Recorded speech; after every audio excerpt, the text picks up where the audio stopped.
es el resumen de la sesión 5 que tuvimos el martes pasado. Y son las notas que ya están en el Classroom. Si pueden ver en el Classroom, están todas las notas, todos los videos. Y se acuerdan, empezamos discutiendo justo algunos teoremas que tienen que ver con ángulos y con rectas paralelas y rectas que cortan esas rectas paralelas. Entonces, son teoremas que tienen que ver con los ángulos que se forman cuando una secante corta a dos paralelas. Introducimos en la sesión 4 algunos nombres como ángulos alternos internos, ángulos alternos externos, ángulos correspondientes, y justo esos teoremas que ustedes son los que demostraron en la tarea, nos dicen o nos hablan sobre la igualdad de algunos de estos ángulos, ¿no? Entonces, revisamos sin demostrar aquí en la sesión estos teoremas, los enunciamos, vimos qué significaban de manera práctica, y ya la demostración se les quedó a ustedes, y que es lo que entregaron el día entre ayer y hoy. Después introducimos también el concepto de ángulos internos de un triángulo y el de ángulos externos, y vimos este famoso teorema, que es uno de los teoremas más importantes que se deducen de la geometría plana, y que tiene que ver con el hecho de que la suma de los ángulos internos de un triángulo, de cualquier triángulo, forma dos rectos, o en sistemas hexadecimal, 180 grados. E hicimos la demostración aquí. Después de saber que había otras geometrías donde esto no se satisfacía, y les puse aquí el ejemplo de una geometría esférica, donde los triángulos ahí, su suma de los ángulos es mayor a 180. Les dije que también hay otra geometría que es la hiperbólica, donde la suma de los ángulos es menor que 180. Y entonces lo que les hacía mucho énfasis es que esta propiedad de que la suma interna, la suma de los ángulos internos de un triángulo sea 180 grados, es muy particular de la geometría euclidiana, muy importante porque nosotros consideramos mucho al espacio físico como un espacio euclidiano, y por lo tanto ahí se valen este tipo de propiedades. Pero les dije que justo esta propiedad era una herencia, o ese teorema era una herencia, o nos ocupamos fuertemente del hecho de que existían las paralelas en la geometría euclidiana, y de que dada una paralela solamente existía, y un punto exterior a esta paralela solamente podemos hacer una paralela. Entonces, con este resultado es muy importante en geometría, y bueno, hicimos la demostración aquí.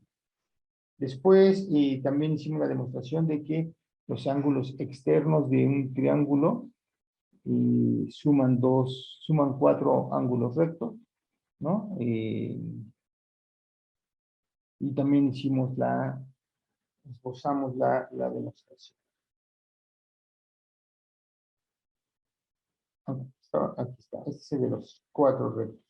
Y ese teorema que estaba aquí arriba tenía que ver con que dice cualquier ángulo externo de un triángulo es mayor que cualquiera de los internos opuestos. Y pues vimos que sí, ¿no? Porque justo el externo era igual a la suma de los dos opuestos, por lo tanto era mayor que cualquiera. Después también vimos este teorema sobre las bisectrices de los ángulos que eran suplementarios. Vimos que las bisectrices formaban un ángulo recto. También hicimos la demostración. Y después vimos este otro teorema también que era interesante, que si teníamos dos ángulos diferentes, donde sus lados fueran paralelos, entonces llegamos a la conclusión de que estos ángulos eran o iguales o suplementarios. Y también hicimos, o esbozamos la demostración. No hemos hecho las demostraciones como tal, en el sentido que no hemos escrito todo con sumo detalle, pero hemos esbozado las demostraciones, de tal manera que uno ya nada más completa ahí ciertos pasos y ya se tiene la demostración formal.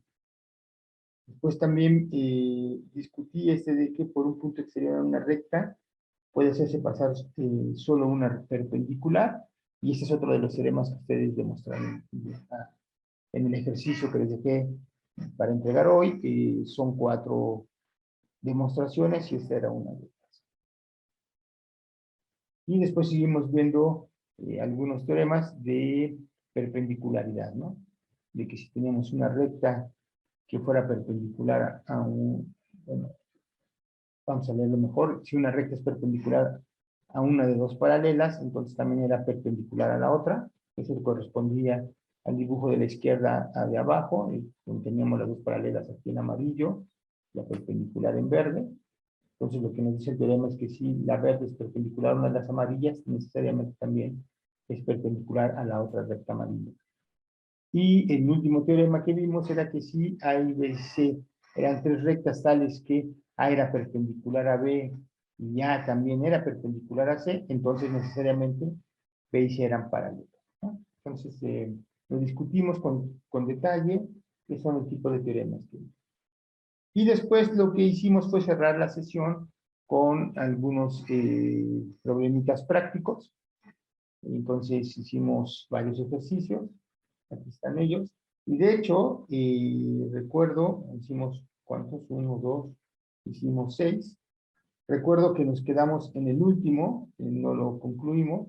Y de hecho, todos los que me habían mandado en el chat, les dije que estaban mal, excepto alguien que se acercaba mucho a la respuesta y que la mayoría me puso que eran 30, 60 y 90, lo cual no es la respuesta correcta, y hubo alguien que se acercó bastante a la respuesta, pero vamos a terminar de hacer este ejemplo porque es interesante hacerlo y tiene también que ver por cómo se plantean de manera algebraica ciertos problemas.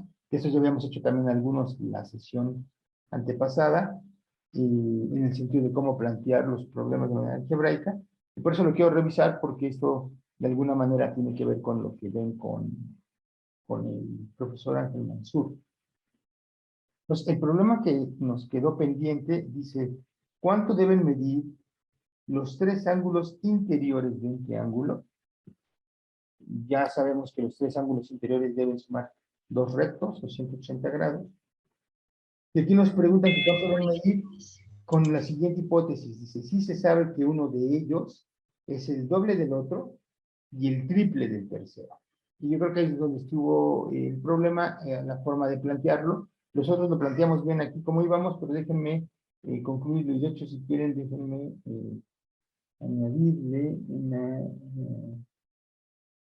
una hoja para hacerlo con detalle, porque es interesante. Entonces, déjenme, repito el triángulo. Ahí está el triángulo. Entonces tenemos ángulos alfa, beta y gamma. Mis ángulos no están correspondiendo realmente al problema, a la solución del problema, en el sentido de que ahora que ya sé la solución, podría dibujarlos con...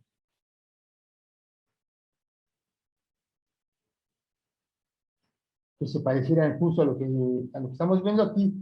A ojo no se ve que alfa sea el doble de beta y el triple de gamma, a eso me refiero.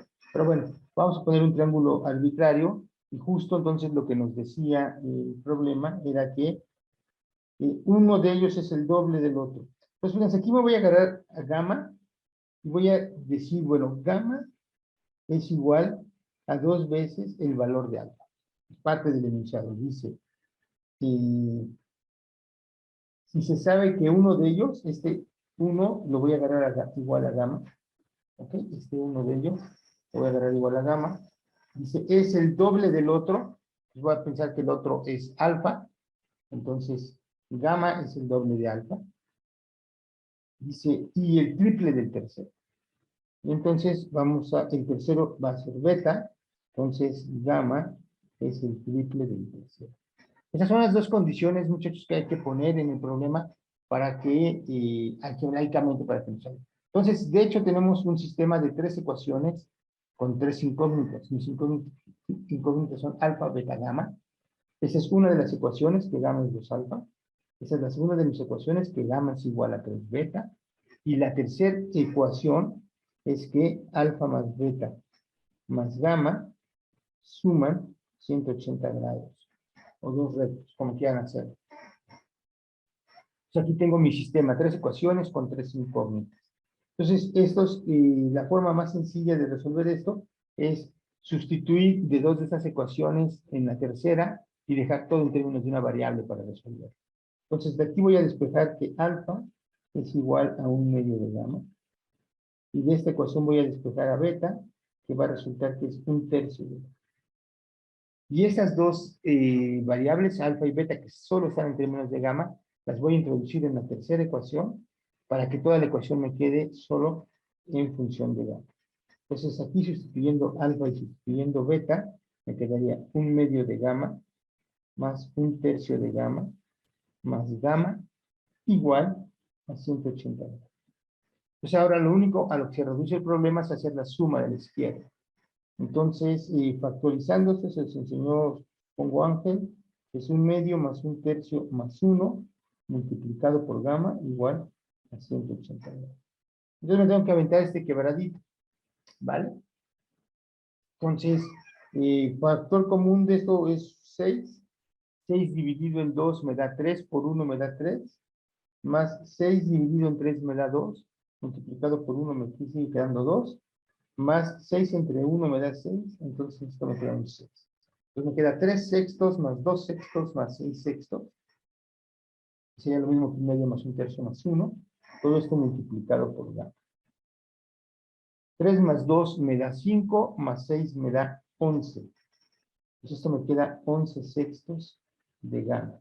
Y esto es igual a 180. Entonces, a lo que llego es a que gamma es igual a 6 onceavos multiplicado por 180. Fíjense, esa es la respuesta correcta de cuánto es gamma. Déjenme de una vez sacar alfa y de una vez dejen sacar beta y ahorita hago la discusión del resto. Dejé mi calculadora.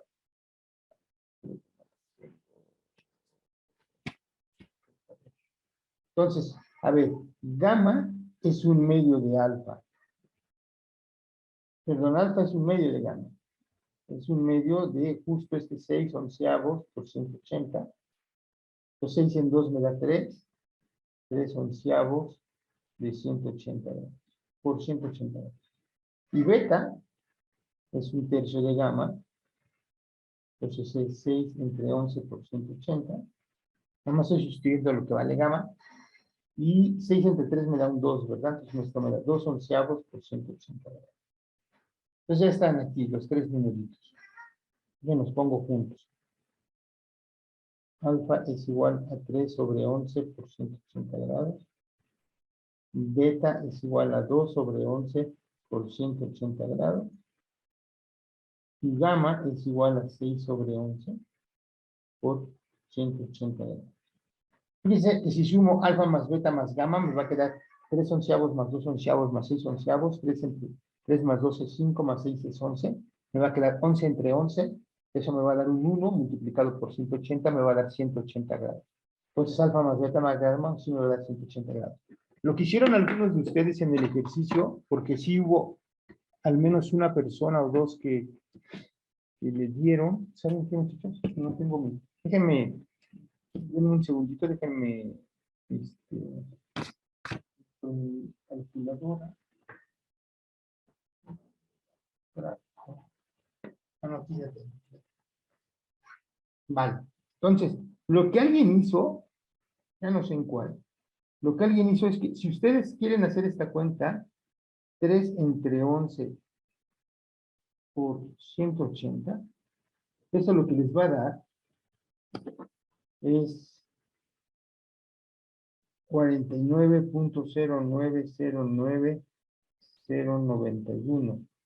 El beta les daría 2 por 180 entre 11. 32.72, y así me sigo. Y el gamma les va a dar 6 por 180 entre 11. 98.18. Y así me sigo. Seguro aquí está redondeado.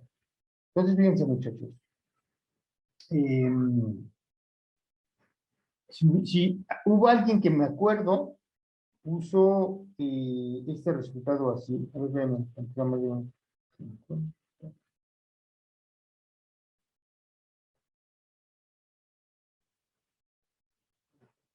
Alguien puso así el resultado y lo que hizo fue redondear en el chat, me acuerdo. Entonces, casi puso por ejemplo, puso así 49.09, alguien puso 32.72 y 98.18. Obviamente, si hago la suma de esto, no me va a dar los 180 grados, de estos así como los puse ahorita. Y esto es porque justo lo pasaron a decimales y hicieron y cortaron, ¿no? Entonces, la respuesta correcta, muchachos, es tal cual. Lo mejor es escribirlo así.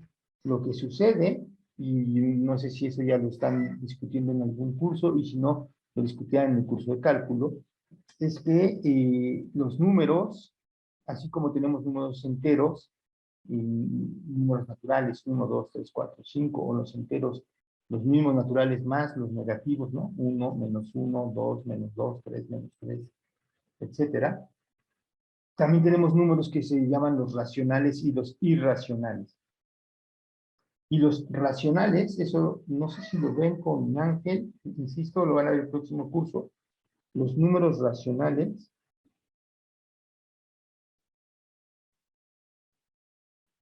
que se denotan de hecho por la letra Q, son todos los números que se pueden escribir como un cociente de dos números, donde el de abajo no puede ser cero, y P y Q pertenecen a los enteros. De hecho, eso no sé si ya lo vieron, pero existen los números naturales. No me va a caber aquí, ¿verdad? Bueno, a ver, ¿todos saben lo que es un número irracional, muchachos?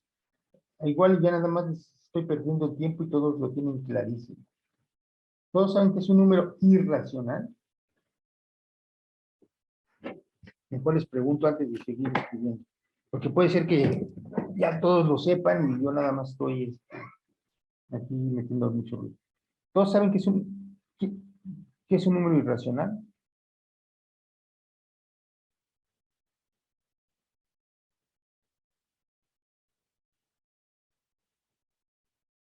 No sirven sus micrófonos, muchachos. Le pregunto a alguien así, lo selecciono. Es lo de ahí, ¿no? Son negativos, pero detrás del punto decimal. Ok. ¿Alguien más?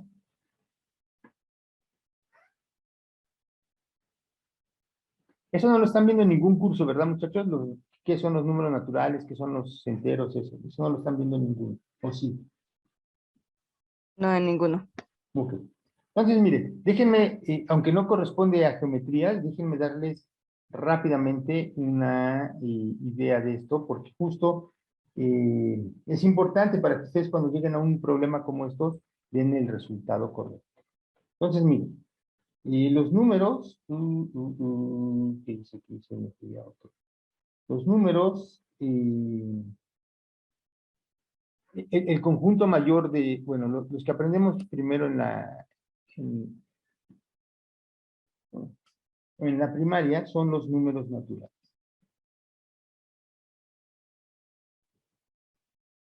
A estos los denotamos con una letra así, N, mayúscula, pero así como con doble rayita.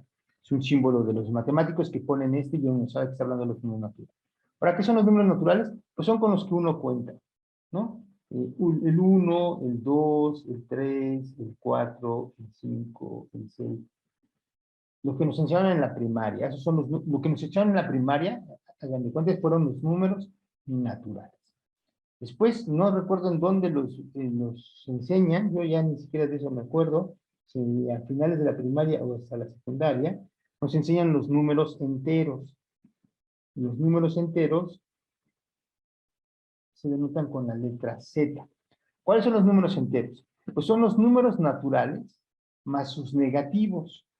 O sea, es el conjunto que, por ejemplo, viene desde menos infinito y no se llega a menos 5, menos 4, menos 3, menos 2, menos 1, 0, 1, 2, 3, 4, etcétera, etcétera.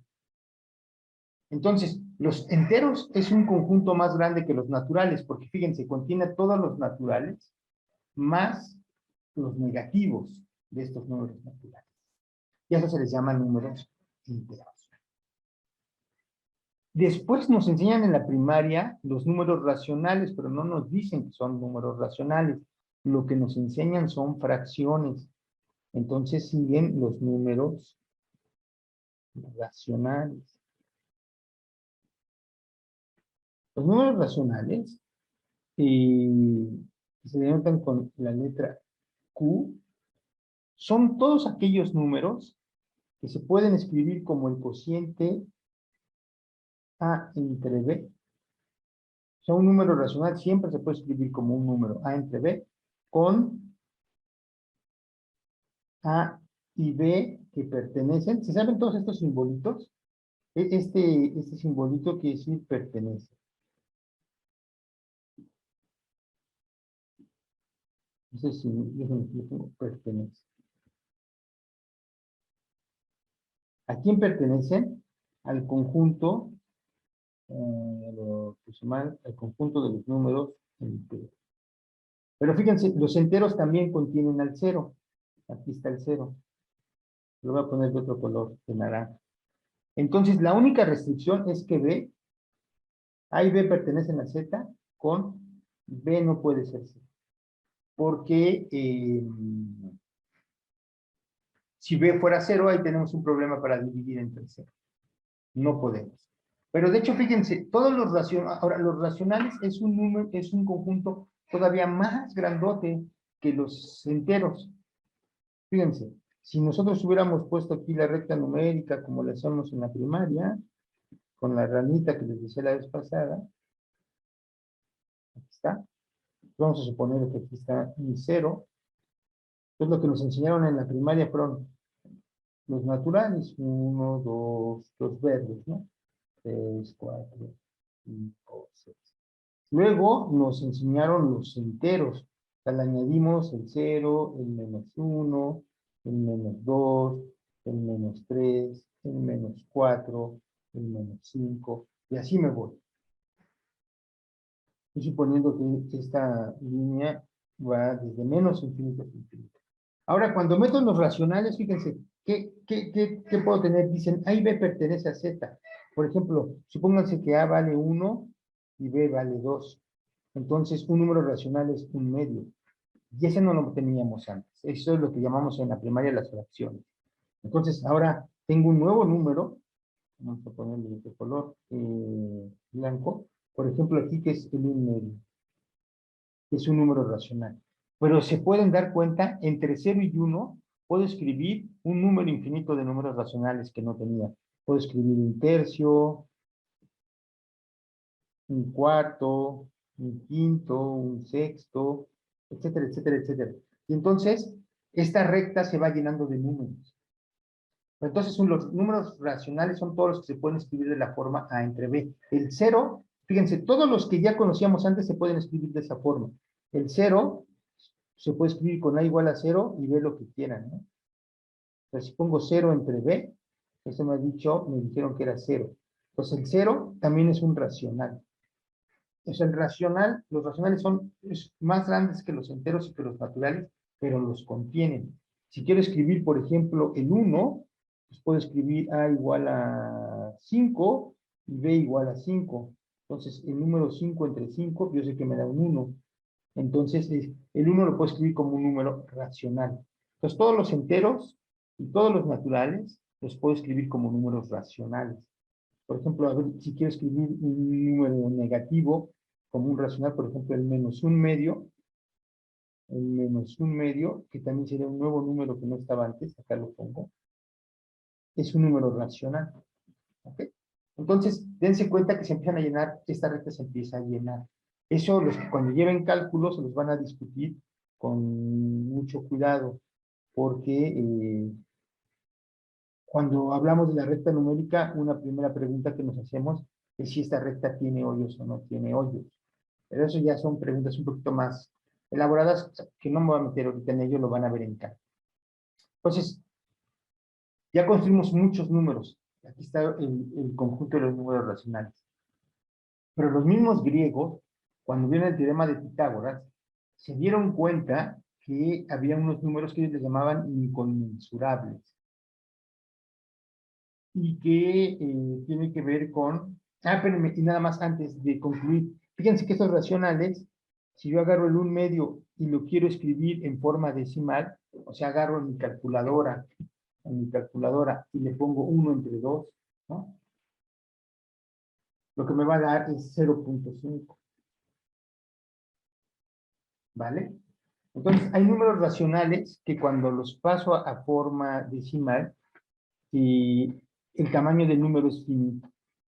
Pero hay otros números, como por ejemplo el 1/3. Si agarro el 1/3 y lo meto a mi calculadora y le digo, a ver, dámelo en forma decimal, lo que me va a dar es 0.333. Y así me va a dar tantos números 3 como dígitos tenga mi calculadora. Entonces, si yo quiero escribir en decimal en 1/3, necesariamente tengo que escribir una cadena infinita de números. De hecho, si ustedes se acuerdan, nos dicen que esto lo podemos escribir como 0.3 con una rayita arriba, donde la rayita arriba significa que este se está repitiendo de manera infinita. Entonces, la conclusión es que hay números racionales que cuando los escribimos en forma decimal, se escriben de manera exacta. Pero hay números racionales, como el 1/3, que cuando los escribimos en forma decimal, si queremos la forma exacta, tendría que ser una cadena infinita. Y como nosotros cortamos, por lo regular, porque las calculadoras redondean, o nosotros no vamos a escribir todos los números, entonces realmente ya no estamos poniendo el número que era, sino estamos poniendo una aproximación.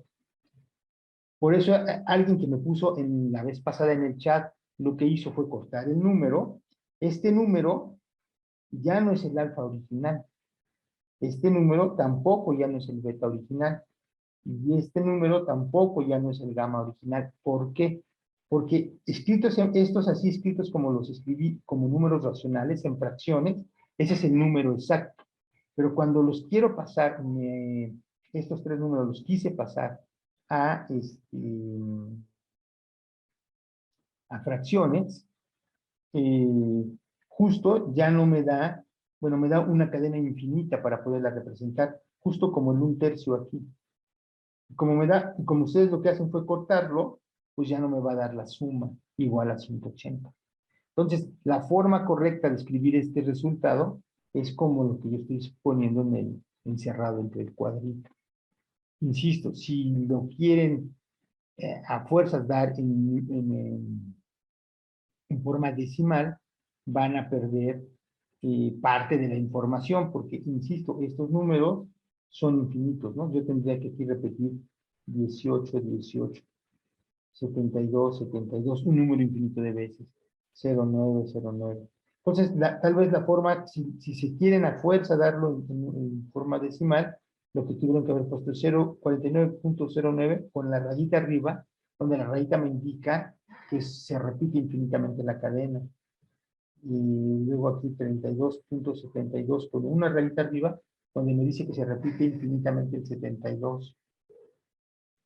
Y 98.18 con un número, con una rayita arriba, que significa que el 18 se va a repetir de manera infinita. Entonces, si me lo hubieran dado así, esto sería como la forma decimal de la forma escrita como un racional, P entre Q. Pero insisto, por lo regular, mejor lo damos en esta forma porque es la forma exacta. Entonces, creo que dije alguna tontería al principio, realmente la respuesta era, son números racionales, pero cuando uno escribe números en esta forma, tengo que cortar, ¿no? Son periódicos. Vale, pero de todos modos déjenme acabar de explicar la historia. Entonces, después los griegos se dieron cuenta que había otros números que no se pueden escribir de la forma A entre B. Y a esos les llamaron, déjenme para que quede aquí, ¿cómo íbamos? Se le llamó el conjunto de los números irracionales. De lo que ellos encontraron, y eso se les llama con la letra I. Y entonces lo que ellos encontraron es que hay números que no se pueden escribir como el cociente de A entre B. Ejemplo de ello, el ejemplo más famoso es raíz de 2. Por ejemplo, en el curso de cálculo o en los análisis o en algún curso, uno puede demostrar, así como aquí estamos demostrando con regla y compás ciertas propiedades, también en álgebra se pueden demostrar cosas y uno puede demostrar, de hecho, si ustedes agarran un libro de cálculo como el Spivak, estos son ejercicios que traen al principio, hay varios libros que traen ese tipo de ejercicios, donde dice, demuestra que raíz de 2, o sea, es un ejercicio de demostrar que raíz de 2 no lo puedo escribir de la forma P entre Q. No lo puedo hacer así. Y de hecho, entonces, hay muchos números, sobre todo muchas raíces, que son números irracionales. No los puedo escribir de la forma P entre Q. Por ejemplo, raíz de 3 es otro ejemplo. Pero no todas las raíces. Raíz de 4 es 2. Y este es un racional. Entonces, hay raíces que son racionales y hay raíces que son irracionales. Pero no solo las raíces, muchachos. Otro número que es un irracional y que es muy famoso, tan famoso como el 2, es el número pi. Pi, que sí lo vamos a ver en este curso porque tiene que ver con el área de un círculo. Pi, que a ustedes les enseñaron que es 3.1416. Esto no es cierto. No es 3.1416. Realmente esto es lo mismo, como les decía aquí, una aproximación cortada de lo que es el número pi. Pero realmente pi tiene un número infinito de cifras. Un número infinito de cifras. La diferencia es que estos racionales que les puse aquí, fíjense, el 1/3 es un número infinito, pero hay una periodicidad, se repite, ¿no?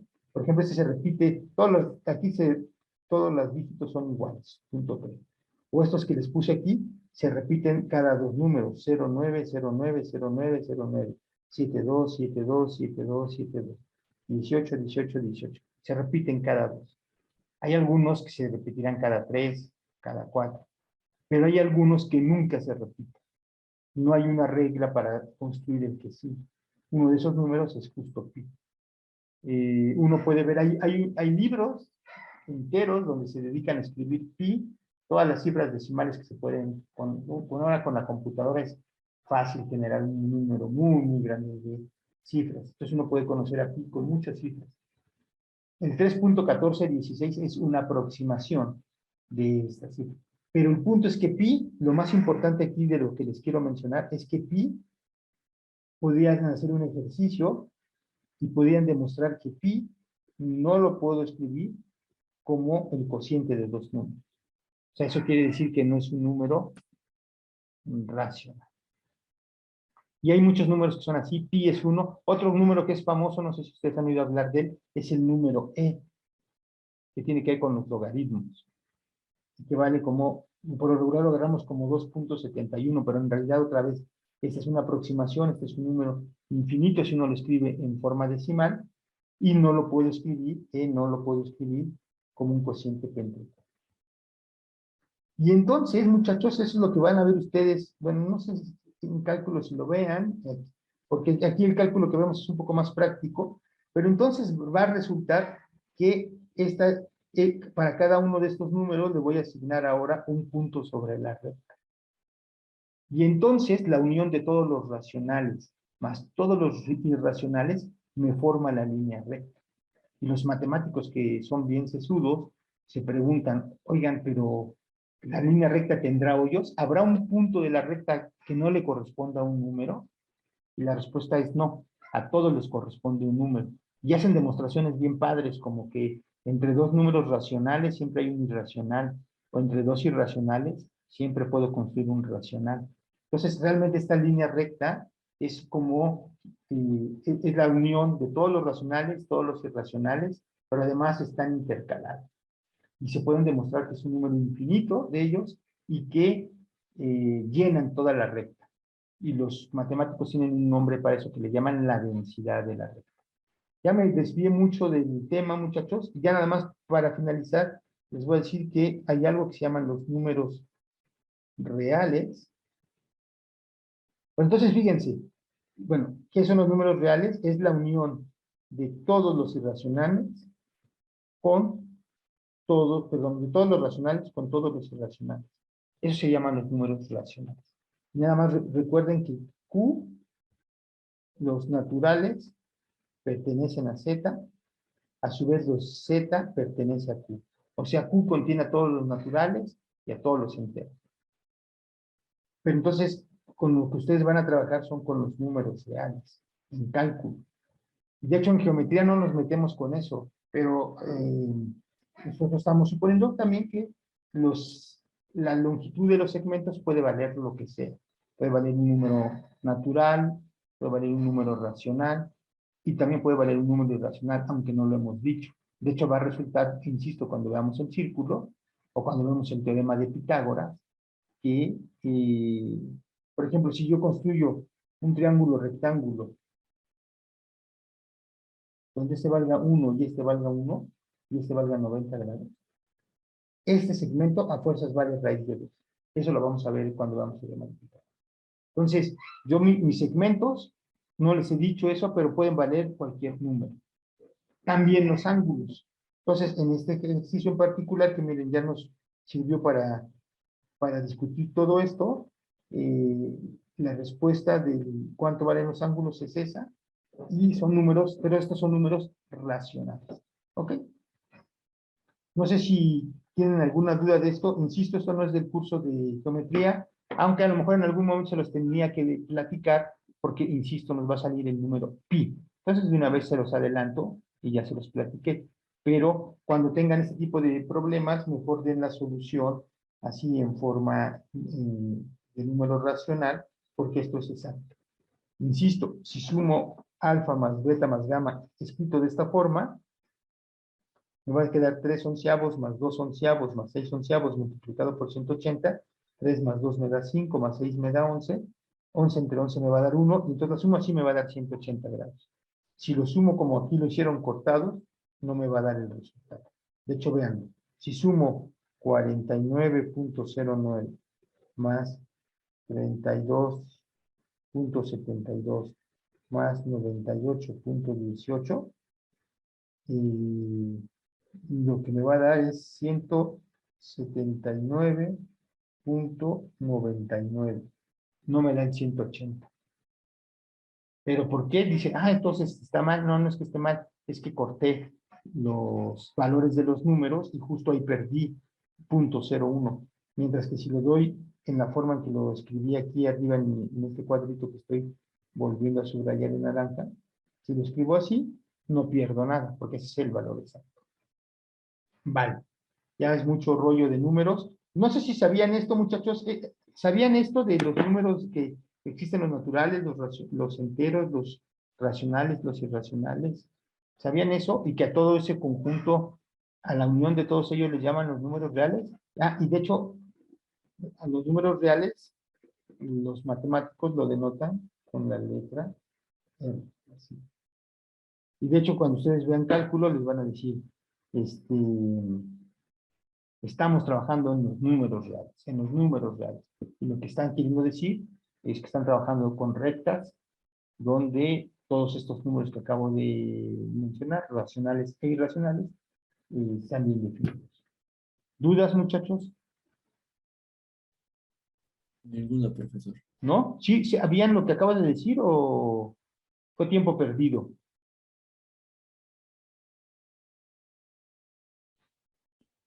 Recuerdo haberlo visto, pero no me acordaba del todo. Ok. Y la compañera que participó hace rato, no sé si esto... Confundí los imaginarios con los irracionales, lo siento. ¿Perdón? Que después de la explicación me di cuenta que confundí los irracionales con los imaginarios. Ok, los imaginarios es otra cosa, y también podría platicarles, pues ya no me voy a meter en eso, que también es bien bonito y dependiendo de sus carreras, los matemáticos seguro van a llevar variable compleja, los físicos también seguro van a llevar variable compleja. De los otros cursos no, de las otras carreras no sé, aunque sé que sí lo van a ocupar. Los electrónicos, cuando vean cuestiones de circuitos, en cuestiones de electromagnetismo, para nosotros es más fácil escribirlo con números imaginarios. Entonces ahí se verá. Pero ahorita nada más estoy hablando de los reales, aquí todavía no hay números imaginarios. Y lo que a lo mejor sí tienes razón, Alejandra, es que cuando uno hace un símbolo para los imaginarios, también a veces usa una I, pero ellos más bien para denotar eso ponen IM de imaginario, justo yo creo que para no confundirse con los irracionales. Pero aquí no hay nada imaginario, aquí todo es real. Esa es la diferencia, así les van a distinguir después. Imaginarios es un campo, los reales es otro campo. Entonces ese es el campo de los reales. Y nada más quería recordarles esto de que hay números racionales e irracionales. Vale. Entonces, pues, qué repasote, ¿no? Nos tardamos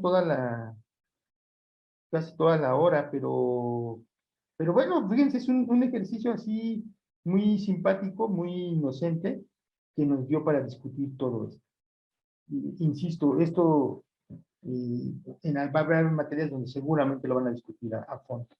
Vale, pues hasta aquí concluyo mi repasote de las 5 y pues vámonos a la de hoy, ¿no? Ya también adelanté un poco el apunte para irnos más rápido.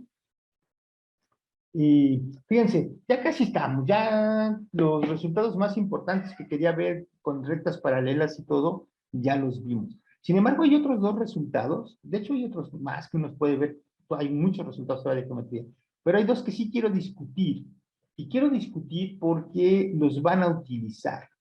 Y cuando lleguen ahí, quiero que sepan lo que van a hacer o que le entiendan al profesor si se va rápido lo que está haciendo y ustedes no se me pierdan. Y miren, dejen primero decirles dónde van a ver esto. Nada más vean ahorita este dibujito y ahorita se los... Y vean este otro dibujito. Y déjenme platicarles dónde lo van a ver. Entonces dejen aquí, meto una hoja. Y el siguiente curso, cuando ustedes ya aprueben los cursos complementarios, todos van a llevar eso que se llama el tronco general, y uno de los primeros cursos es el curso de mecánica elemental 1.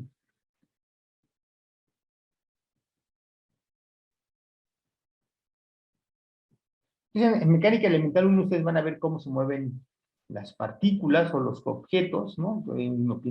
La idea es cómo se mueven los planetas alrededor del Sol, si yo tiro un proyectil, cuál es su trayectoria, todo eso lo van a estudiar. Pero entonces uno va haciendo ejemplos más sencillos. Y uno que se analiza es algo que hizo Galileo hace muchos años. Galileo lo que quería estudiar era el efecto de la gravedad. Entonces agarraba y pues él tiraba, por ejemplo, no sé, una canica, una piedra, la tiraba y trataba de ver cómo se movía. Y ya se acuerdan, hay estas famosas historias que se subía a la historia de Pisa y tiraba y medía y hacía sus experimentos. El punto es que Galileo decía, híjole, el movimiento es muy rápido, ¿no? Y no le daba tiempo con sus instrumentos que tenía en ese momento de hacer mediciones muy precisas. Y entonces él se preguntó, ¿cómo puedo hacer que los cuerpos se muevan un poco más despacio? Y entonces él metió lo del plano inclinado. Él agarró y se empezó a decirse, bueno, voy a agarrar un riel, supónganse que en este riel, ya me gusta hacer las derechitas, déjenme hacer las derechitas. Me encanta el efecto que hacen las máquinas. Vale, entonces, supónganse que es un riel, y de hecho vamos a ponerla aquí, que está sobre una mesa, ¿no? Y entonces ahora aquí en este riel, dice Galileo, vamos a dejar tirar la canica y que ruede y que caiga, ¿no? Entonces, esa es la trayectoria que va a seguir la canica, por efecto de la gravedad. Aquí hay gravedad. Pero lo que pasa es que si pongo ahora planos inclinados, va a ir más despacio que si yo la tiro en caída libre. Si yo la tiro en caída libre, esto va a ir mucho más rápido que si hago así. Y obviamente, si todavía hago más inclinado el plano, si hago más inclinado el plano, y ahí suelto mi canica, va a ir todavía más despacio, y entonces con los instrumentos que él tenía podía hacer el experimento con más facilidad. Piensen que en ese entonces Galileo no tenía un iPhone, no tenía las cámaras que traen ahora, a lo mejor pudo haber tomado película, visto cómo caía el balín, luego poner la película en cámara lenta, haber puesto una regla atrás, medir cómo iba avanzando, él podía saber cuántos fotogramas por minuto y toma la película, entonces sabe cuál es el intervalo entre dos diferentes fotos de la película. Entonces pudo haberlo hecho. Así pues lo pueden hacer ustedes ahora, agarran su celular y pueden hacer esos experimentos muchísimo más fácil que los hizo Galileo. Pero bueno, Galileo utilizó el plano inclinado. Y entonces, muchachos, cuando ustedes estén en mecánica, van a analizar, déjenme borrar uno de estos planos, van a analizar cuáles son las fuerzas que actúan sobre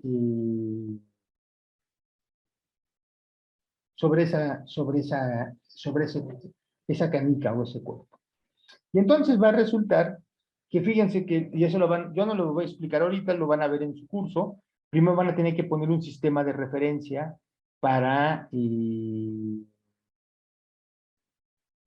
¿cómo se llama? Para ver el movimiento de la canica. El que se ocurre más rápido es agarrar un sistema de referencia que sea paralelo a la mesa donde están poniendo la cuña. Pero se van a dar cuenta, les va a decir su maestro, se van a dar cuenta que hacer la descripción física en ese sistema de referencia es más talachuda que si lo hacen de otra manera. Y lo que les va a decir su profe es que lo más padre es agarrar un sistema de referencia que sea como el que estoy escribiendo ahorita, el ver. Entonces va a hacer eso su profe. Pero lo que van a ver ustedes es que como la gravedad va a actuar sobre ese cuerpo, entonces aquí van a tener la fuerza de gravedad o el peso de la partícula actuando, y ahí van a ver lo que son vectores, ¿no? Entonces van a meter una flechita así. Entonces, si se dan cuenta, este dibujo que tengo aquí, donde está esta N y esta T, justo esta N va a tener que ver con esta línea que está aquí. ¿Vale?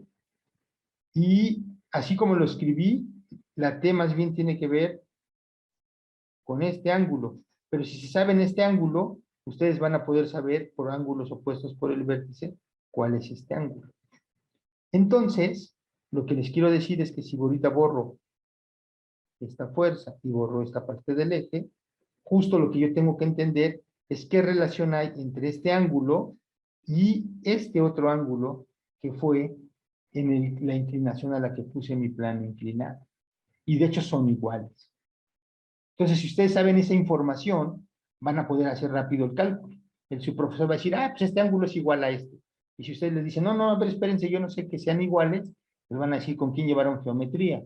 Entonces, justo este problemita, lo quiero discutir, quiero mostrarles que ese ángulo es igual, bueno, qué ángulos son iguales en este dibujo, porque lo van a ocupar en estos problemas en su curso de mecánica. Solamente por esa razón los quiero dar.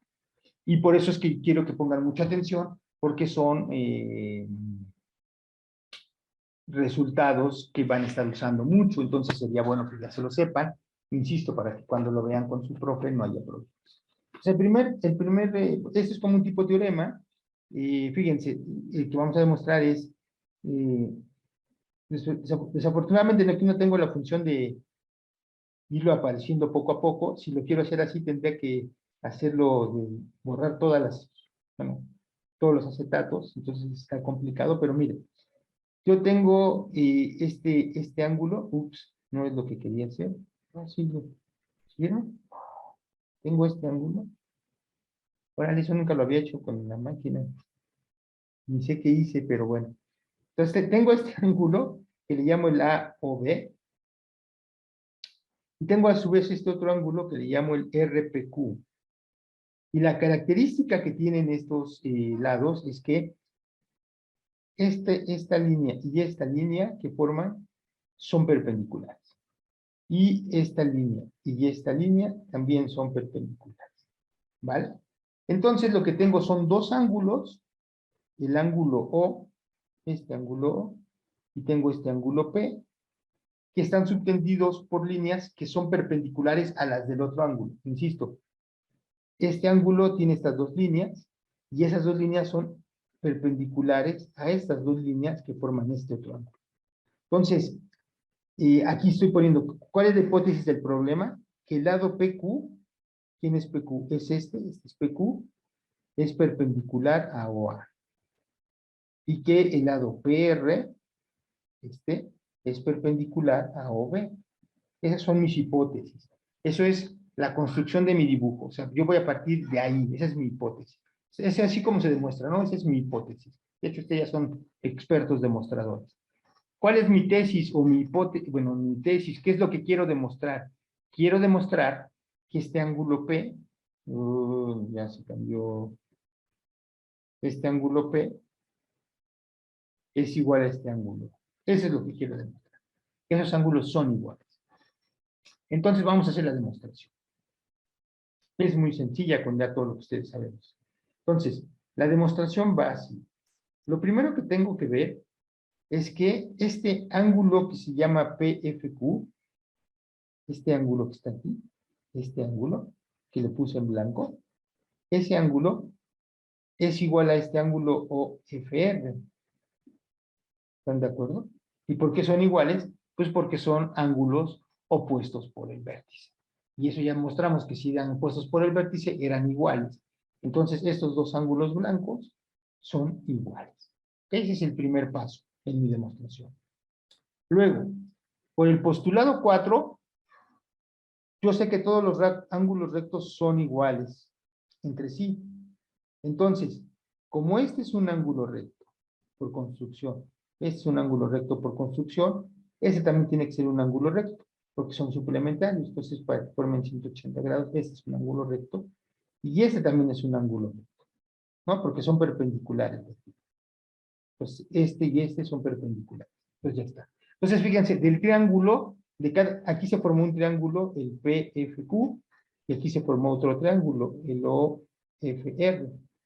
Bueno, de esos dos triángulos, ya sé el valor de dos ángulos. Tengo dos ángulos rectos, que son los anaranjados, y tengo dos ángulos que son los blancos, y son iguales entre sí. Entonces, ahora me recuerdo que la suma de los ángulos internos de un triángulo son 180. Entonces digo, bueno, este ángulo blanco, más este ángulo recto, más este ángulo que todavía no sé cuánto vale, la suma sí tiene que ser 180. Y también la suma de este ángulo más este ángulo más este ángulo también tiene que ser 180. Entonces aquí dice, por el teorema que nos dice que la suma, ese es el símbolo de suma, de los ángulos internos de un triángulo es igual a dos rectos, o 180 grados, entonces tengo que el ángulo O, que es este, más el ángulo OFR, que es este, más el ángulo recto, que es el FRO, me tienen que sumar dos rectos. Y lo mismo hago para el otro triángulo. Digo, el ángulo P más el ángulo PFQ, que es este, más el ángulo PQF, que es este, también me tiene que formar dos rectos. Entonces tengo que satisfacer esas dos. Pero ya había mostrado que PFQ y OFR son iguales. Y también ya había dicho que FRO y PFQF también eran iguales. Entonces, si los restara, este con este se resta, este con este se resta, este con este se resta, y lo que me quedaría, entonces, es que el ángulo O menos el ángulo P es igual a 0, por lo que es lo mismo, el ángulo O es igual al ángulo P. ¿Qué es lo que yo quería demostrar? ¿Qué es lo que yo quería demostrar? Lo que yo quería demostrar es que justo, lo que yo quería demostrar es que justo este ángulo que está aquí es igual a este ángulo. ¿Ok? Entonces ya queda así demostrado. Entonces, insisto, si yo tengo dos ángulos diferentes, pero los lados de esos ángulos, los lados del ángulo de uno de ellos, ambos lados son perpendiculares a los del otro, esos ángulos son iguales. Ese es el resultado. ¿Alguna duda, muchachos? Ninguna, profe. Ok. Ninguna, profesor. Entonces voy a subir el archivo para que lo vean, ¿no? Si la demostración se perdieron un poquito, bueno, lo importante, yo creo que la pueden reconstruir, era mostrar que estos dos ángulos que iluminé son iguales. Y ahora sí voy al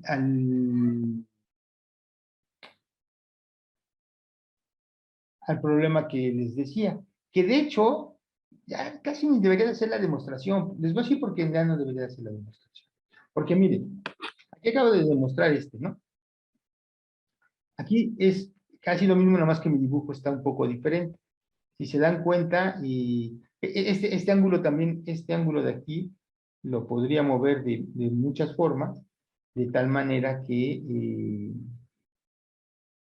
el dibujo se pareciera un poquito más a este que quedando por abajo. Pero miren, fíjense, ¿por qué diría que este ya casi está? Porque miren, yo quiero ver la relación que hay entre este ángulo y este ángulo. Quiero ver si hay alguna relación. De hecho, vamos a llegar a que son iguales, para que ya le hacemos el cuento. Pero tendría que trabajar mucho, pues yo diría ya no, porque miren, este lado, si lo prolongo, resulta que es perpendicular a este. ¿Vale? Y este otro lado es perpendicular a este.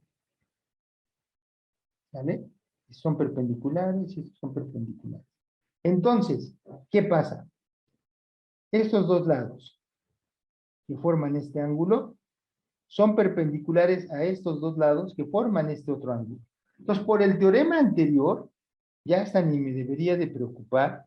Por el teorema anterior, yo diría, pues ya está, este ángulo y este ángulo tienen que ser iguales a fuerza. A fuercita.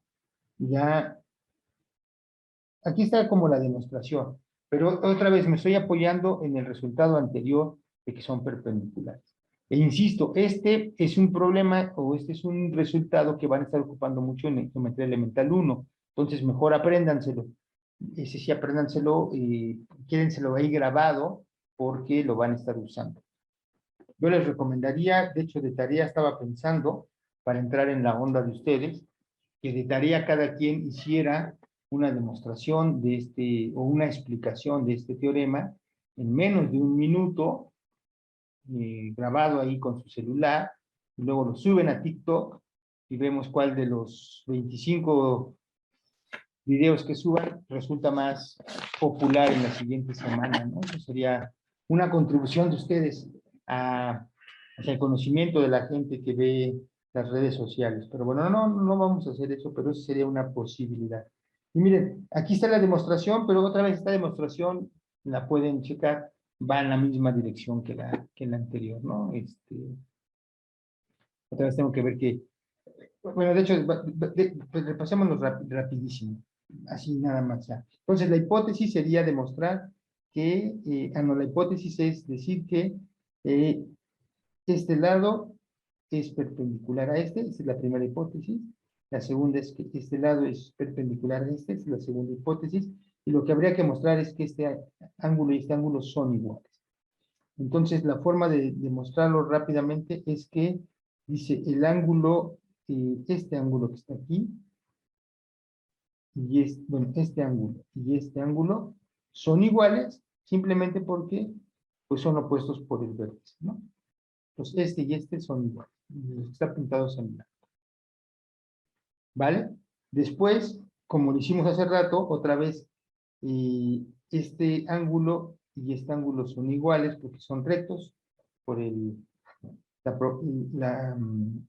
postulado 4, todos los rectos son iguales, entonces ya está. Pero entonces fíjense, este más este tienen que darme 180 porque aquí está un ángulo que están subtendidos por una sola línea, pues todos estos son 180. Entonces, insisto, este más este son 180.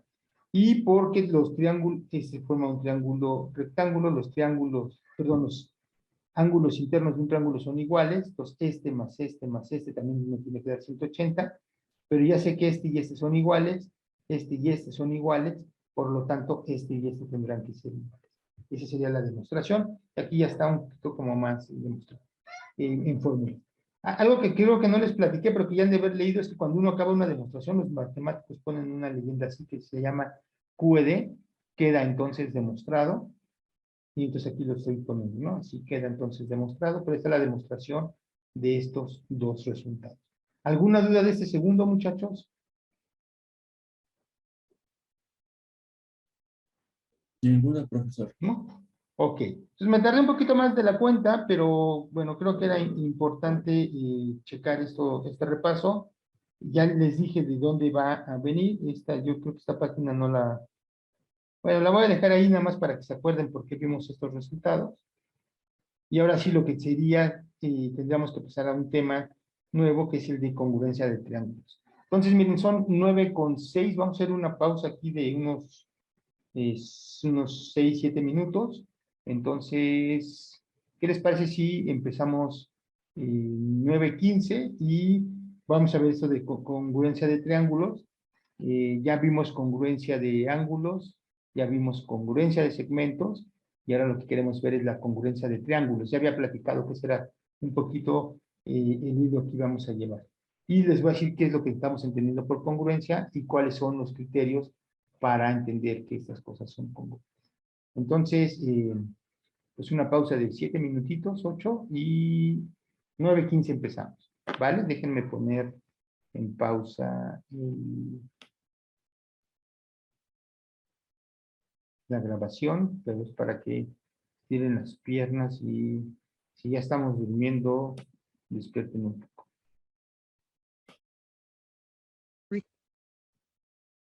Ok, muchachos. Pues vamos.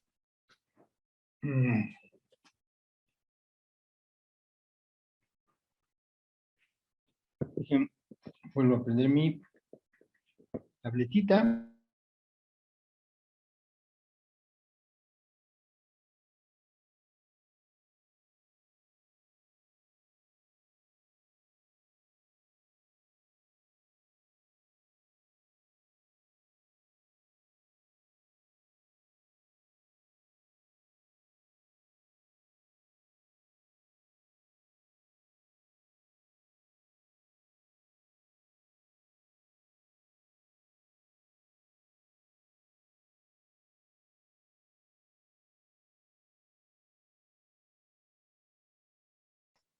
Se silenció, profe.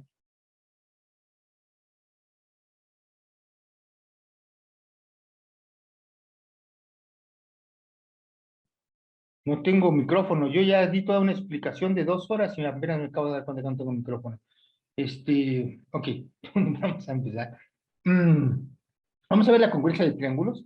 Ya habíamos partido hace unas sesiones de ver la congruencia de segmentos. ¿Y qué es la congruencia de segmentos? Si recuerdan, nosotros estamos utilizando la palabra congruencia como sinónimo de igualdad.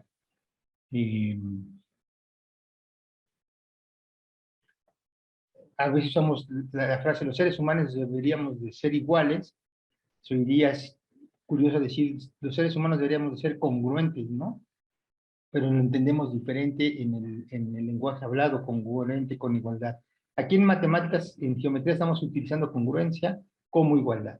Pues, congruencia de triángulos al final significa igualdad de triángulos. Y, insisto, vimos congruencia de segmentos y lo que queríamos decir era igualdad de segmentos. Y de hecho vimos cómo con construcciones de regla y compás, dado un segmento, yo podía sacar una copia de ese segmento en otro lado. Y eso era interesante, ¿por qué? Porque fíjense, dado dos segmentos diferentes, yo podría decidir si ellos son iguales o no. ¿Cómo? Agarraba uno de esos segmentos, lo trasladaba hacia el otro segmento y los comparaba ya estando juntos. Si eran iguales, puedo decir son congruentes. Si no eran iguales, puedo decir estos segmentos no son congruentes. Ya teníamos la noción de congruencia de segmentos. Y luego también vimos la noción de congruencia de ángulos. Bueno, entonces ahora, pues no va a ser muy diferente. Dos triángulos, para el caso de triángulos, a dos triángulos les vamos a llamar congruentes cuando tengan sus tres lados correspondientes iguales y sus tres ángulos interiores respectivamente iguales. En otra palabra, cuando los triángulos realmente sean iguales. Entonces aquí puse dos dibujitos. En principio me dan dos triángulos que yo no sé si son iguales o no. Y lo que hago es comparo sus tres lados. Y veo que sus tres lados son iguales. Algo que se hace aquí en notación, muchachos, es que como vamos a estar comparando cosas, cuando dos cosas son iguales, uno les pone el mismo símbolo, el mismo nombre, para estar, pues para tener esa claridad. Entonces, fíjense aquí, por ejemplo, este lado, le estoy poniendo esas dos rayitas, este es como su nombre es dos rayitas. Entonces aquí tengo, ese va a ser igual a este lado con estas dos rayitas, ¿no? Aquí no lo estoy demostrando, nada más le estoy dando la visión. Para demostrarlo yo tendría que agarrar y trasladar este triángulo, superponerlo con el otro y ver si son iguales. Y así para los ángulos, ¿no? Entonces, aquí tengo otro lado donde su nombre es una rayita, puedo ver que lo comparo con este que es una rayita, son iguales, pues les pongo el mismo nombre. O sea, el hecho de que aquí ya tengan dos rayitas, una rayita o como un rectangulito, quiere decir que yo ya chequé que son iguales y estoy poniendo que son iguales. Y lo mismo con los ángulos aquí le llamé una rayita curva, o sea, aquí hay una rayita curva, y yo estoy diciendo que este y este son iguales. A este le llamé dos rayitas curvas, estoy diciendo que este y este son iguales, y hace una rayita con una raya curva con una raya recta, y estoy diciendo que esos dos son iguales.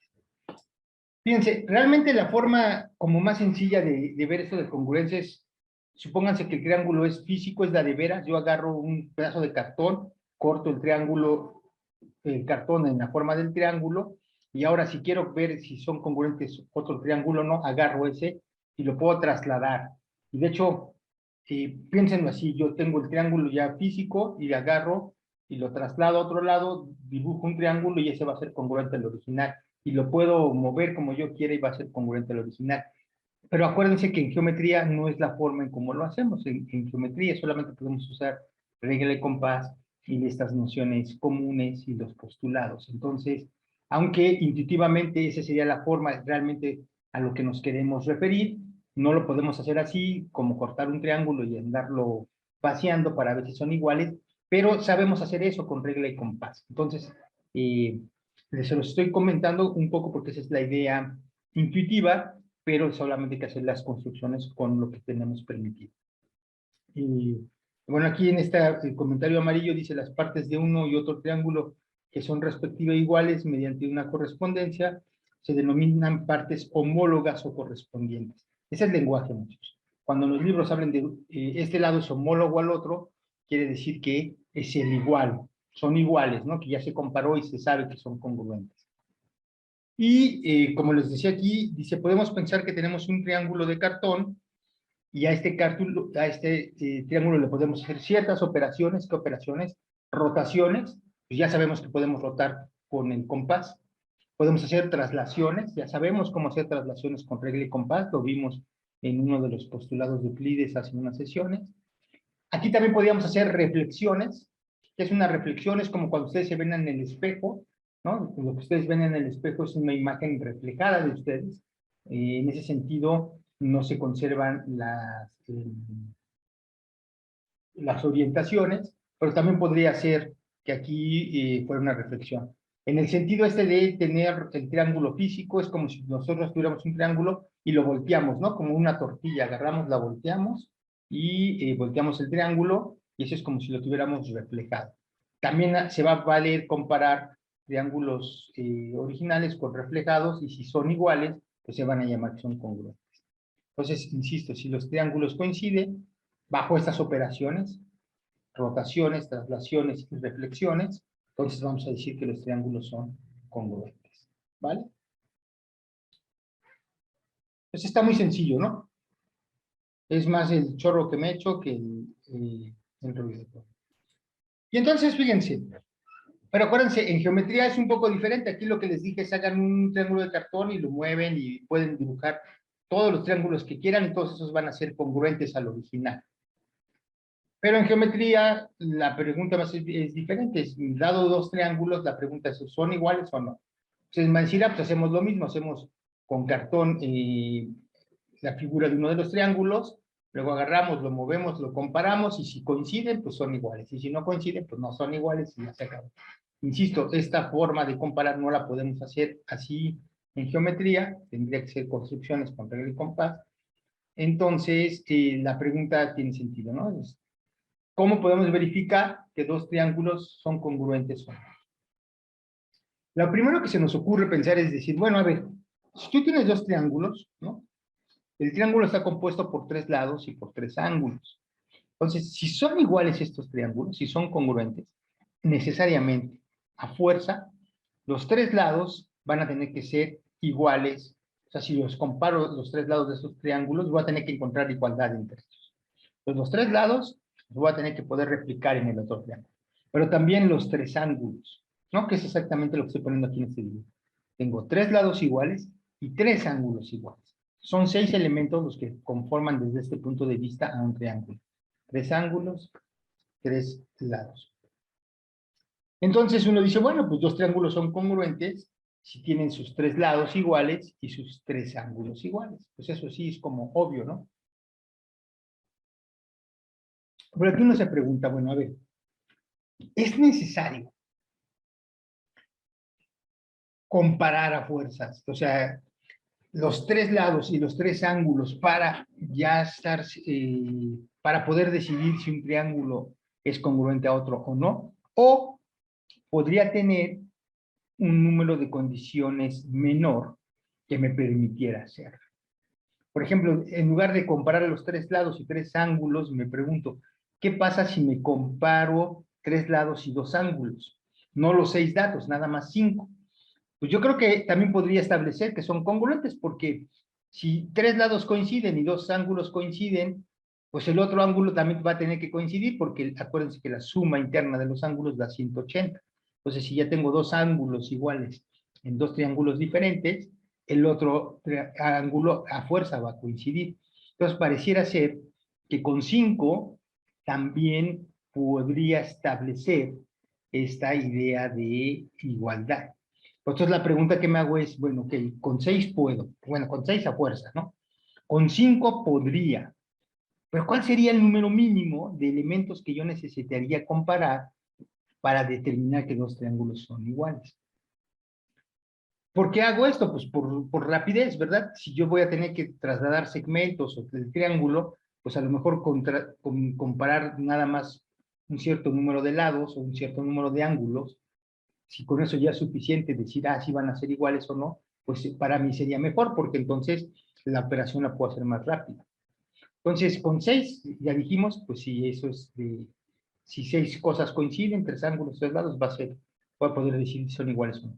Parece que con 5 también. La pregunta es, ¿con 4 podré? ¿O con 3? ¿O con 2?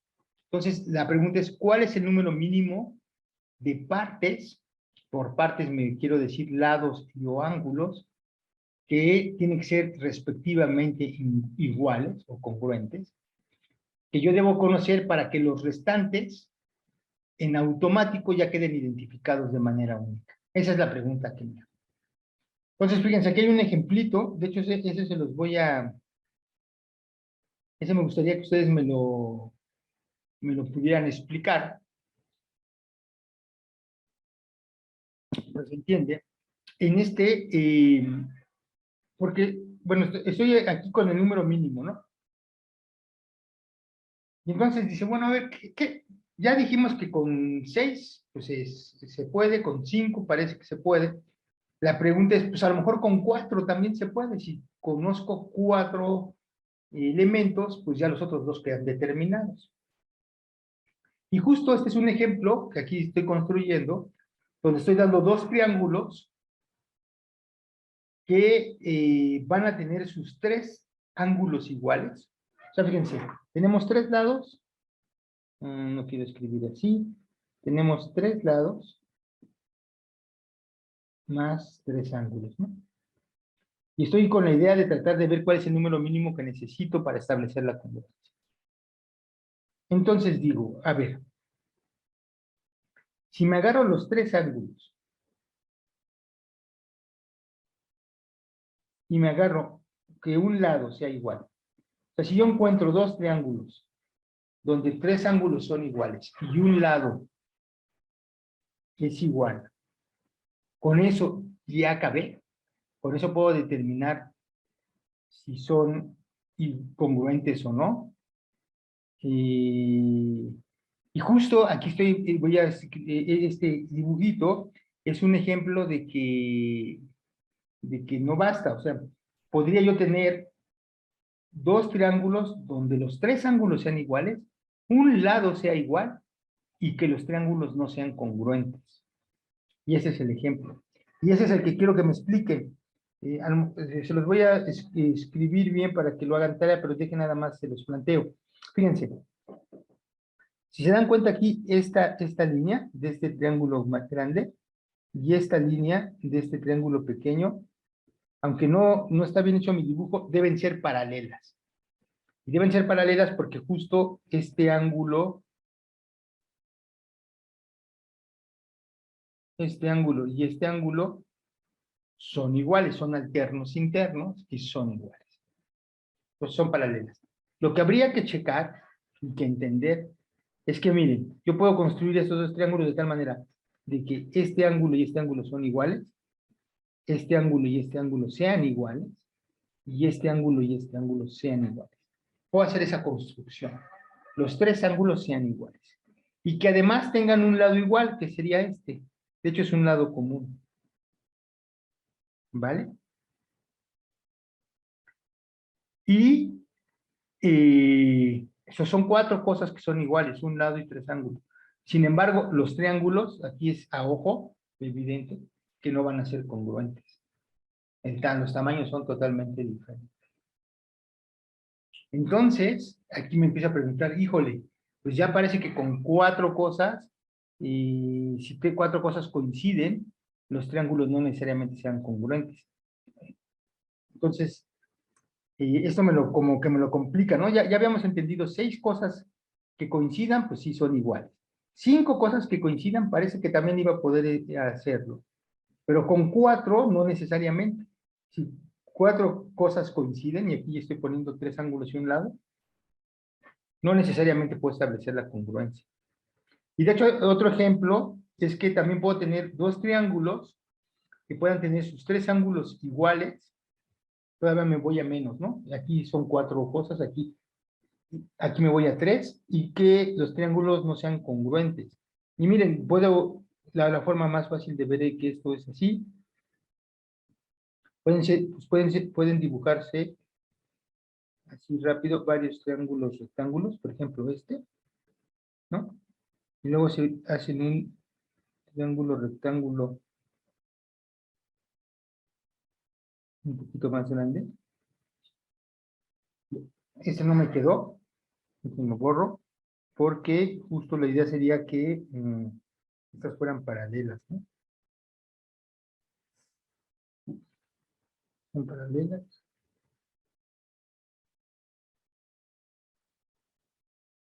Ahí está. Entonces, por ejemplo, ahí tendría 2 triángulos diferentes, el de adentro y el de afuera. Puedo checar que sus 3 ángulos son iguales, de hecho este es común, este es recto. Y como esas dos son paralelas, puedo checar que justo este ángulo y este ángulo son iguales, etcétera. Y espérenme. ¿Ok? Y entonces tengo 3 ángulos iguales, pero los triángulos tampoco son congruentes.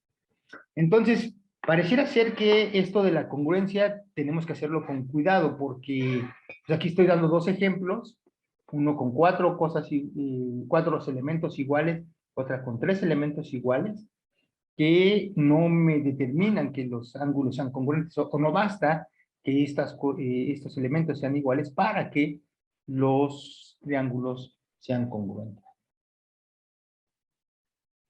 Pues, Euclides, los griegos se pusieron a ver cuáles eran estas condiciones para la congruencia. Y llegaron a estos criterios de congruencia. No los escribí todos, porque ya no acabé de hacerlo en la mañana, pero bueno, lo acabamos de hacer ahorita. Y esto es para ¿cómo se llama?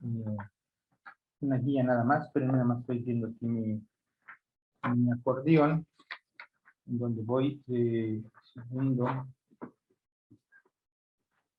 Entonces son los criterios de congruencia. No los voy a hacer las demostraciones, pero los voy a enunciar. Entonces los griegos y Euclides puso en los elementos estos criterios de congruencia de triángulos.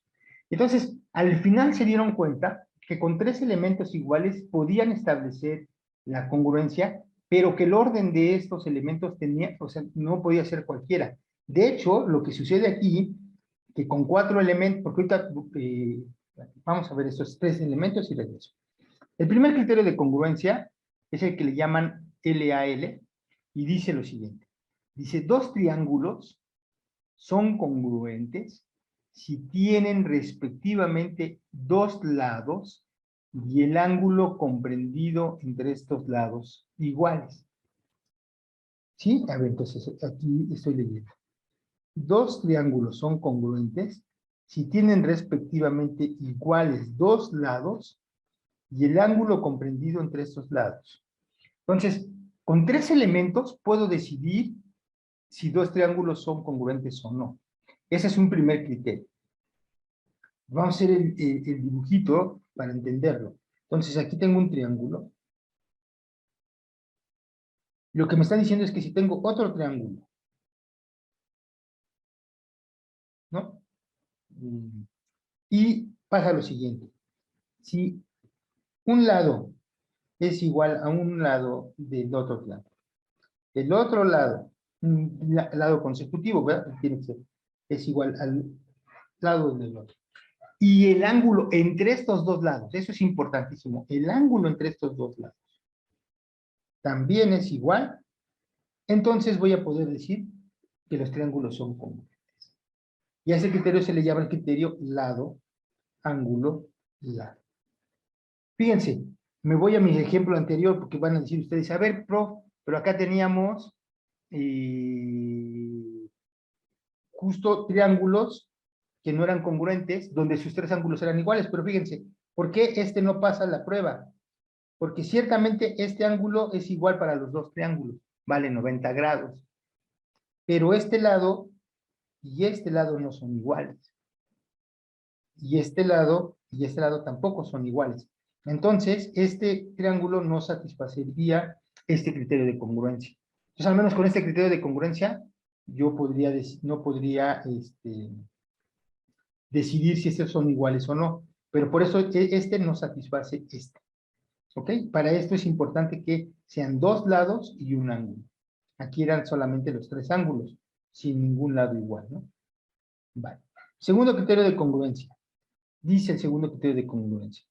2 triángulos son congruentes si tienen respectivamente iguales 2 ángulos y un lado homólogo. De hecho, aquí es algo curioso porque si ustedes buscan, hay libros donde nada más hablan del lado entre esos 2 ángulos. Déjenme hacer esa distinción.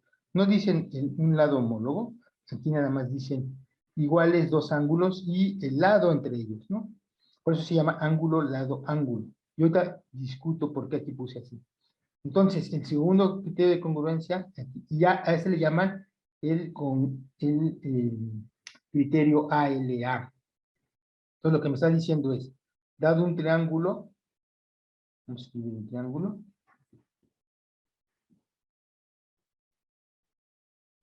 dado un triángulo así, y dado otro triángulo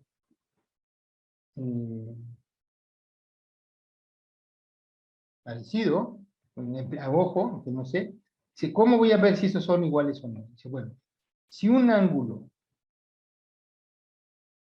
un momentito, si un ángulo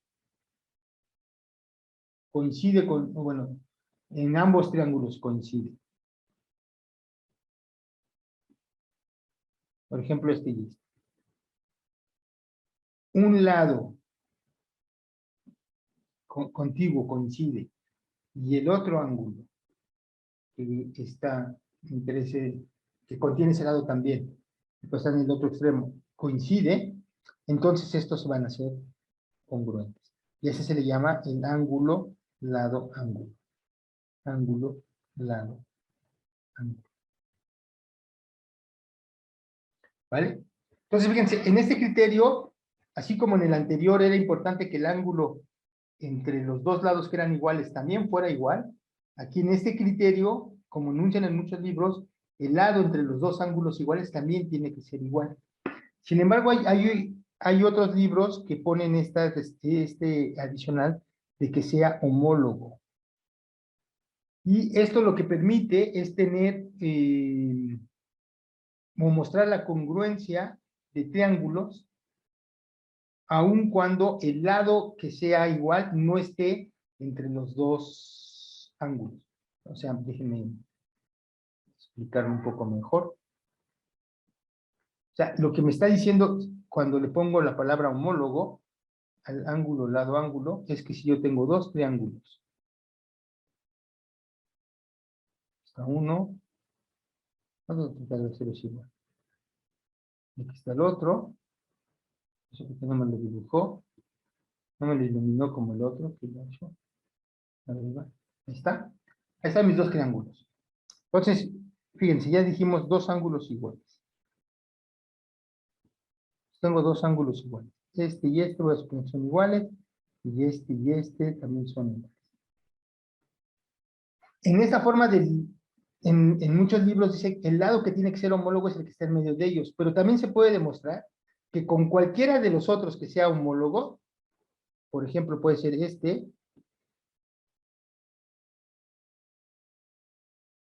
entonces también van a ser congruentes. O sea que dados dos ángulos iguales y un lado igual, no importa dónde esté ese lado, van a ser congruentes los. Con que haya uno igual, van a ser congruentes los triángulos. Y fíjense, justo otra vez, ese por qué no, en el ejemplo que aquí teníamos, van a decir, oiga, pero aquí teníamos, de hecho, los tres lados, ángulos iguales, ¿no? Pero no hay ningún lado que sea igual. Siempre, por ejemplo, este es más chico que este es más chico que este es más chico que este. Entonces, a pesar de que los tres ángulos son iguales, y como ningún lado es igual, no satisfacen tampoco este criterio, ¿no? Entonces, ese es el segundo. Y el tercer criterio, que es el que ya no escribí, pero vamos a escribirlo en este momento, es el tercer criterio de congruencia, me dice que dos triángulos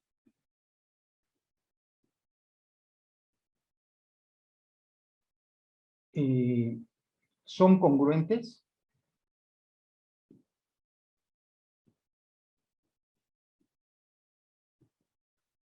si tienen, respectivamente,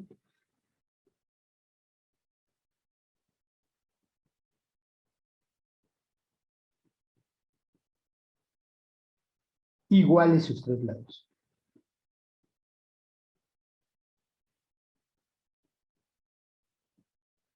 Ya se le llaman el LLL, ¿no? Lado, lado, lado. Entonces, si los tres lados coinciden, muchachos, también los triángulos son congruentes.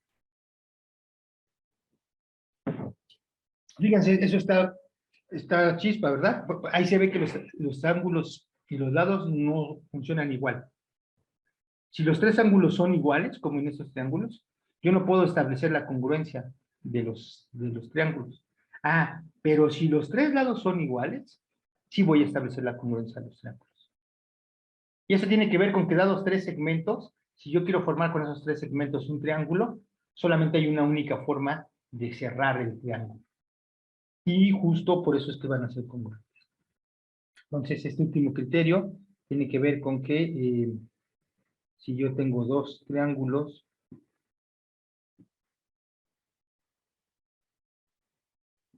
no sé por qué no me lo cierra,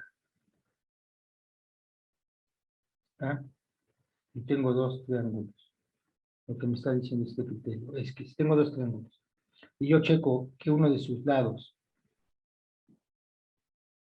es igual al otro, el otro de sus lados también es igual a otro, y el tercero de los lados también lo es, entonces van a ser congruentes. ¿Ok? Entonces tengo esos tres criterios, muchachos, solamente tengo esos tres criterios. El lado, ángulo, lado, el ángulo, lado, ángulo, y el lado, lado, lado, ¿vale?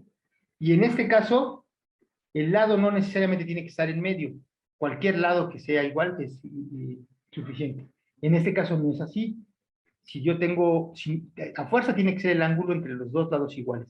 Si no es así, entonces no necesariamente voy a poder establecer la congruencia. Habría que encontrar un ejemplito de eso, ¿no? Para que lo vean. ¿Vale? ¿Dudas hasta aquí, muchachos? Esos son los 3 criterios de congruencia y entonces ese es el número mínimo que yo necesito con 3 elementos del triángulo. Puedo decidir si son congruentes o no, pero tienen que ser estas 3 casos. Lado, ángulo, lado, ángulo, o lado, lado, lado. Son los 3 cosas que tendría que comparar para decidir si los triángulos son congruentes. ¿Alguna duda, muchachos? Ninguna, profesor. No, profe. ¿No? No, profe. Vamos a hacer algunos ejemplitos ya en lo que nos queda, porque ya fue mucho choro mareador de mi parte. Ya les prometo que... No les prometo nada, porque no... ¿Para qué les prometo si luego, como dicen, ¿para qué me invitan si saben cómo soy? Vamos a hacer algunos ejemplitos que tengan que ver con numeritos para que ustedes, en los 10 minutos que me quedan, si no hay dudas, para que veamos cómo van estas cosas.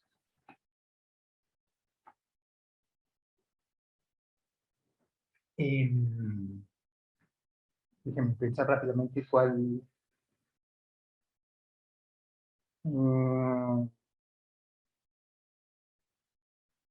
ok. A ver, entonces vamos, déjenme, si no hay dudas, déjenme así, plantearles un problemita que sea numérico, pero no aquí lo quiero. Aquí le vamos a meter una hoja. Vale, entonces vamos a hacer algunas, algo sencillito. Ahí vamos a suponer. Aquí voy a, supónganse que aquí tengo, y lo voy a copiar rápido, este segmento, tengo este otro segmento, y aquí formo un triángulo. Voy a suponer que este triángulo es isósceles. ¿Qué quiere decir que sea isósceles? Que este lado y este lado son iguales. Y voy a suponer que este es el punto, se le voy a llamar el punto A, el punto B, el punto C. Punto D y el punto E. Así está. Y voy a suponer que este ángulo vale 110 grados. Y lo que me piden calcular es este ángulo que le vamos a llamar X y este ángulo que le vamos a llamar Y. Vale, a ver, encuéntrenme cuánto vale X y cuánto vale Y, muchachos. Y otra vez me lo mandan al chat. La próxima sesión vamos a empezar con problemas de este estilo.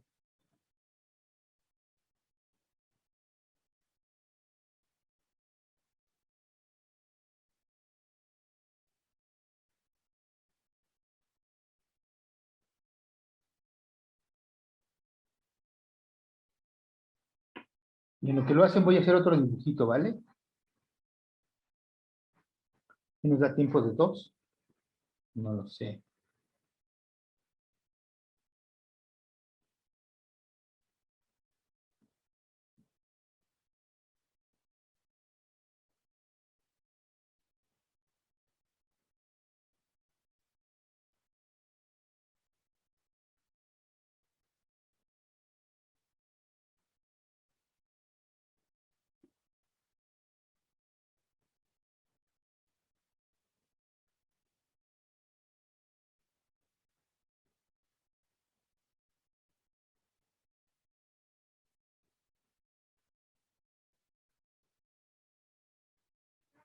¿Cuánto valió X? ¿Cuánto valió Y? A ver, ya tengo el primero. Dice que Y es 120 y X es igual a 50. Vale, vamos a esperar un segundo. Gracias, Edgar.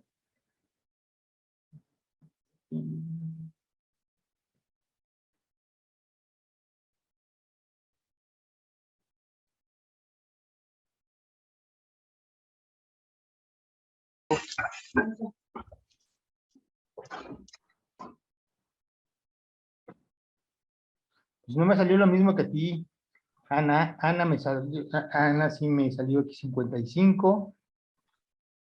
Y pues por los 60. Sí, Ana, me salió lo que tiene Ana. ¿Alguien más? ¿Un tercero? Para que nos decida si Edgar o Ana tienen razón, porque salió diferente. Miriam, también Miriam le salió lo mismo que Ana. A ver, vamos a hacerlo rápido para que nos dé tiempo de hacer el otro. A ver, muchachos, entonces, fíjense. No sé cómo lo hizo Ana y cómo lo hizo Miriam, pero déjenme hacerlo rápido. Este ángulo que está aquí, por ser suplementario al de 110, tiene que medir 70 grados para que la suma me dé 180 grados. ¿Vale? Luego, este es un triángulo isósceles, dije. Entonces, si este ángulo mide X, este ángulo también debe valer X, ¿verdad? Porque en un triángulo isósceles, dos ángulos son iguales. Tal vez aquí no hice el énfasis de que los que son ángulos iguales son los que están enfrente de los que son lados iguales, pero bueno, suena un poco lógico, ¿no? Entonces sería ese. Y lo otro que sé es que X más 70 grados debe darme 180 grados, porque la suma interna de los ángulos de un triángulo son 180. Entonces 2X me debe dar igual a 180 menos 70. 180 menos 70, pues son justo los 110 que tenía. Pues 2X es igual a 110 grados, y por lo tanto X es igual a 110 grados entre 2, que es 55 grados. Pues ya encontramos que X vale 55. Y acuérdense, X más Y tiene que darme 180 grados, porque son suplementarios. Entonces Y es igual a 180 menos X, pero X valía 55, y esto me da el 125 que se acá. Entonces es lo que me dice. Entonces ese es el tipo de resultados que podemos sacar así prácticos, pero lo podemos hacer rápido porque ya no sabemos todos los teoremas. A ver, en los 3 minutos que quedan, saquen X y Y del siguiente dibujo. Estas rectas que tienen flechita, lo único que me están diciendo es que son rectas paralelas.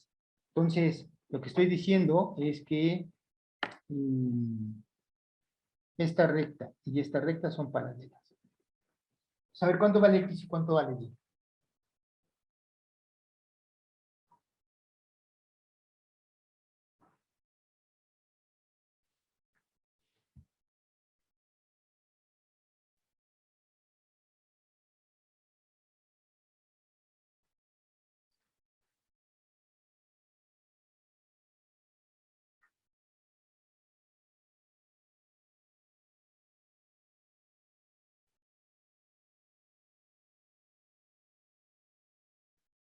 Órale, más rápido de lo oeste. Alejandra. X igual a 52. ¿Y Y cuánto? A ver, X igual a 52, ya dice Alejandra. Déjenme ponerlo. Y pues sí tiene razón, ¿no? Ese está rápido. X es igual a 52.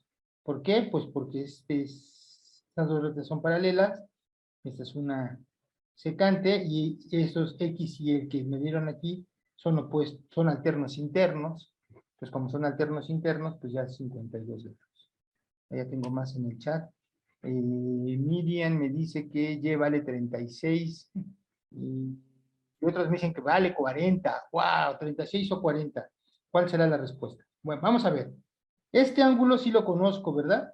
Porque este ángulo y 92 deben ser suplementarios. Entonces, ese ángulo debe valer 180 menos 92, que me da 78, ¿verdad, muchachos? ¿Estoy bien? No, 88. 88.